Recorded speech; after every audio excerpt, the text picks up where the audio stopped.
Guys welcome back to my channel. जो भी था 10th 12th का एग्ज़ाम कंप्लीट हो गया है और आप एक सेटल्ड हो गए हैं, फिर भी कहीं ना कहीं आप ये सर्च कर रहे हैं कि हम मैथ को कैसे इजी बना सकते हैं। कोई तरीका नेट पे हमें ऐसा बता दे, कोई ऐसी टेक्निक बता दे जिससे हमें मैथ इजी लगने लगे। आप कहीं ना कहीं स्ट्रगल कर रहे हैं कि कोई हमें ऐसा कोई तरीका बता दे, क्या कोई ऐसी टेक्निक भी होती है जिससे मैथ को हम इजी बना सकते हैं। बात ही मैं करूं आपको कि आपको एक्चुअल में जो उसका रूट कॉज है, आपको वही नहीं पता कि मैथ आपको टफ क्यों लगती है। आपने 10th का एग्ज़ाम दे दिया, होपफुली सबने ही दे दिया होगा। जिन जिन लोगों के 10th के एग्ज़ाम थे मैथमेटिक्स के और जो 12th के एग्ज़ाम थे मैथमेटिक्स से, सबका बोर्ड लगभग लगभग कंप्लीट हो गए हैं। तो ये वीडियो केवल और केवल आपके लिए है, जैसे जो 9th में है, जो 8th वाले बच्चे 9th में मूव कर रहे हैं, या जो 9th वाले बच्चे जो 10th में मूव कर रहे हैं। अदरवाइज जो 10th के बच्चे हैं जो एक बार अपना बोर्ड दे चुके हैं फिर भी ये कंफ्यूज हैं, मैथ ऑप्शन लेना चाहिए या साइंस लेना चाहिए या किसी अदर स्ट्रीम में जाना चाहिए, या बस वो इसलिए मैथ नहीं लेना चाहते क्योंकि मैथ उन्हें बहुत टफ लगती है।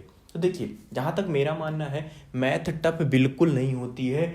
टफ बनाते हैं मैथ के आपके आसपास रहने वाले लोग, आपके रिलेटिव्स, आपके जो फ्रेंड सर्कल में लोग हैं, वो मैथ को सबसे ज़्यादा टफ बनाते हैं। अगर मैथ 100% टफ है, अगर मैं मानता हूँ मैथ 100% टफ है, तो उसमें से 99% जो उसका टफ का जो रूट कॉज है वो आपके फ्रेंड सर्कल में जो आपके जो मेंबर्स होते हैं, जो आपके रिलेटिव्स होते हैं, जो आपके पड़ोसी होते हैं, वो मैथ को टफ बना देते हैं।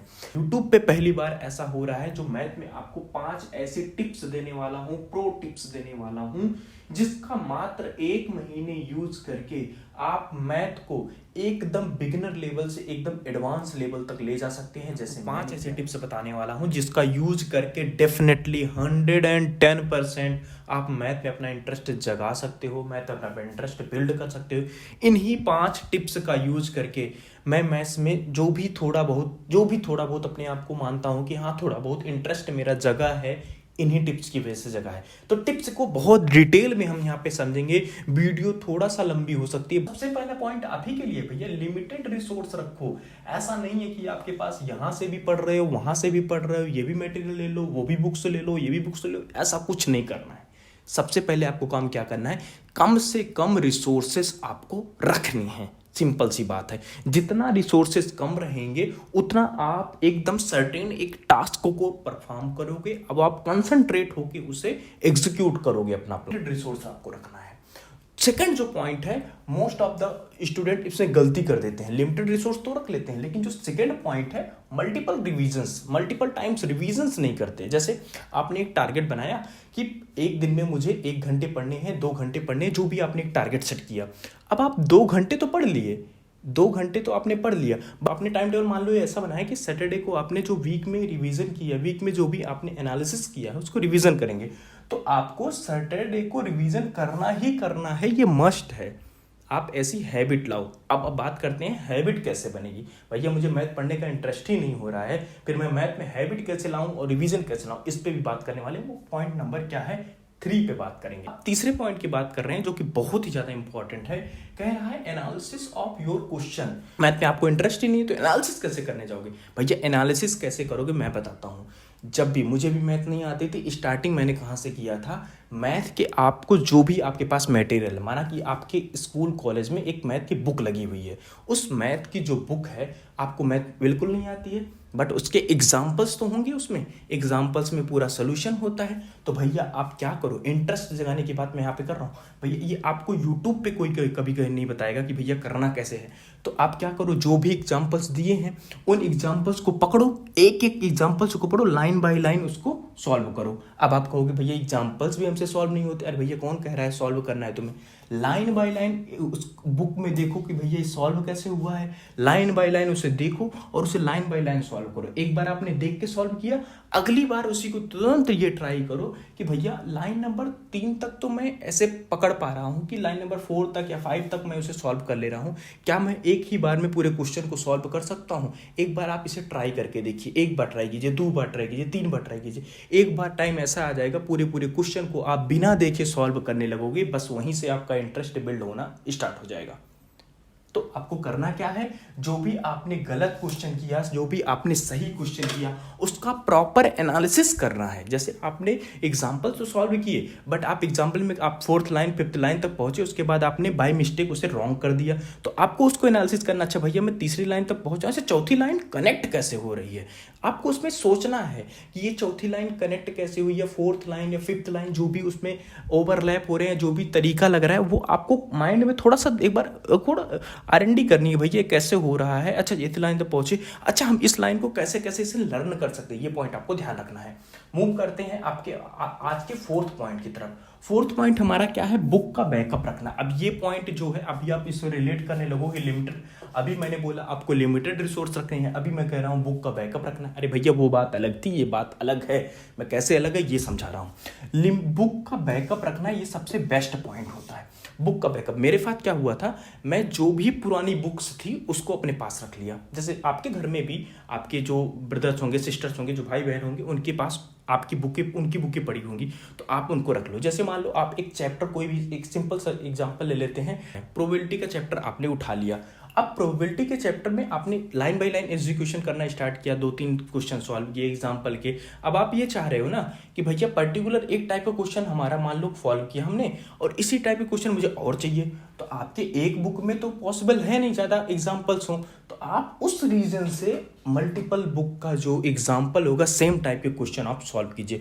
और भैया जब मैं एक बार बता दूं ना, जब आपके पास बुक का बैकअप रहता है ना, ये जो बुक का बैकअप है ये मेन पॉइंट है, तो धीरे धीरे आपका इंटरेस्ट भी इसमें बनने लगता है। भैया जब आप लगातार, अब मैं बताता हूँ, आप लगातार जिस चीज़ में लगातार आप रहोगे ना, उसी चीज़ को सोच रहे हो, उसी चीज़ को कर रहे हो, उसी चीज़ को रिविजन कर रहे हो, तो आपका एक बार में वो फिट होने लगता है, ऑटोमेटिक वो बात फिट होने लगती है। अच्छा भैया ये ऐसे ऐसे ऐसे होता है, ये ऐसे ऐसे ऐसे होता है, इसे ऐसे ऐसे सॉल्व करते हैं, तो ये माइंड में रिवीजन होने लगता है बार बार, और माइंड में एक चीज़ सेट हो जाती है, तो बार बार वही चीज़ चलती रहती है, तो बहुत अच्छे से आपका मैथ का जो एक इंटरेस्ट होता है धीरे धीरे ही बिल्ड होना स्टार्ट हो करता है। और ये आपको करना 1 महीने कंटिन्यू है, ये आपको 1 महीने करना ही करना है, अगर आपको मैथ में एक अच्छा स्कोर करना है। मैं बता रहा हूँ मैथ में आपको 100 आउट ऑफ 100 भी आएंगे, मेरे आए हैं, आपके भी आएंगे, और मैंने इन्हीं 5 टिप्स का यूज किया है और कुछ अलग नहीं किया। मैथ में जीरो से हीरो बनने की जो टेक्निक है वो आपको यूट्यूब पे कोई नहीं बताने वाला है कि मैथ में जीरो से हीरो कैसे बने, वो मैं बता रहा हूँ कि मैथ में आपको जीरो से हीरो बनना है। तो ये 5 जो ट्रिक है मैंने बताई है, ये आप फॉलो कीजिए। कितने महीने, 1 महीने बस फॉलो कीजिए, आप जीरो से हीरो अपने आप को कहीं अलग लेवल में ही देखेंगे। 5वीं जो टिप्स है, सेट योर टारगेट। अब आपको अपना एक टारगेट सेट करना है। अब आप पूरा ये मत सोच लो कि आपको पूरे दिन भर का टारगेट सेट करना, नहीं, आपको सेट क्या करना है मैं बताता हूँ। मेरे साथ क्या हुआ था, मैं अपना छोटा छोटा टारगेट सेट करता था। जैसे टारगेट सेट करने का मतलब, जैसे अगर मैं 20 क्वेश्चन लगातार लगाया तो मैं ये करूँगा, अगर मैं 20 क्वेश्चन लगाता हूँ तो अपने आप को ये दूंगा। तो उस टाइम पे जब मैं बहुत ज़्यादा मोबाइल नहीं आए हुए थे, मैं बहुत ज़्यादा ये जो आज आ गया 4G 5G चल रहा है, वाईफाई चल रहा है, ये सब नहीं हुआ करते थे। उस टाइम पे लिमिटेड रिसोर्स हुआ करते थे, तो मैं अपने आप को ऐसे ट्रीट देता था कि भैया अगर मैं 20 से 25 क्वेश्चन लगातार बैठ के लगाया हूँ तो मैं एक काम करूँगा, एक 5 मिनट का 7 मिनट का कोई गाना सुन लूँगा। उसी टाइम पे यही होता था। तो आप अपने हिसाब से देखो आपका इंटरेस्ट किस में है। आप ऐसे सोच लो कि आपको कॉमेडी देख लेनी है, 5-7 मिनट की स्टैंड अप कॉमेडियन देख लेनी है, या कुछ भी देख लेना है, या आप ऐसे एक टारगेट सेट कर लो, भैया अगर वीक का मेरा बहुत अच्छे से चला, आप मूवी में इंटरेस्टेड हो तो आप चले जाओ मूवी के साइड। भैया मैं अगर वीक में मेरा बहुत अच्छे से सब कुछ चला तो मैं एक मूवी देखूंगा वीक के एंड में। लेकिन आपको ऐसा नहीं करना है, आपका प्लान भी एग्जीक्यूट प्रॉपर नहीं हुआ और आपने अपने आप को ट्रीट भी अच्छे से ले लिया, मतलब आपका जो ट्रीट है वो आपको उसमें चीटिंग नहीं करनी है। तो कोशिश आप वीक वाला ना करो, कोशिश आप करो 2-2 घंटे वाला। जैसे आपने 2 घंटे लगातार अगर मैथ के क्वेश्चन सॉल्व किए तो आप 10 से 15 मिनट का कुछ अपने लिए पर्टिकुलर, अपने लिए कोई ट्रीट ले सकते हो अपने लिए खुद से। और इसमें अगर आपने, इसमें आपको चीटिंग नहीं करनी है, यानी कि आपको अगर 2 घंटे, और एक बार बताऊं, आपने पढ़ा है कि नहीं पढ़ा है ये आपसे अच्छा आपको कोई नहीं जान सकता कि आपने किया क्या है। तो आप अपना छोटा छोटा टारगेट सेट करो, घंटे 2 घंटे 3 घंटे वाला टारगेट सेट करो और अपने आप को एक ट्रीट दो, अपने आप को एक ट्रीट दो भैया कि अगर मैंने इतना कर लिया तो इतने पे मैं इतना करूँगा। ट्रस्ट कीजिए, ये जो 5 टिप्स मैंने आपको यहाँ पे बताई है, अगर आप इसे एक बार फॉलो कर लिए 1 महीने के लिए, तो मैथ में आपको मैं गारंटी देता हूँ 0 to 100 आपको आने में कोई रोक नहीं सकता। और मैं कह रहा हूँ 100 क्या, आप ऐसे भरी भरी महफिल में बोल सकते हैं हाँ मैथ मुझे आती है। एक जो अंदर से कॉन्फिडेंस है वो आपकी बिल्ड होने लगेगा। बस आपको ये 5 टिप्स अप्लाई करनी है। होपफुली आपको ये वीडियो पसंद आई होगी। अगर आपको ये वीडियो पसंद आई हो तो अपने दोस्तों के साथ इसे शेयर कीजिए और आप बताइए कि मैथ को ऐसे भी पढ़ा जा सकता है, ऐसे भी सीखा जा सकता है। मिलते हैं ऐसी एक नए धमाकेदार वीडियो के साथ, बने रहिए तब तक यूट्यूब चैनल पे। Thank you.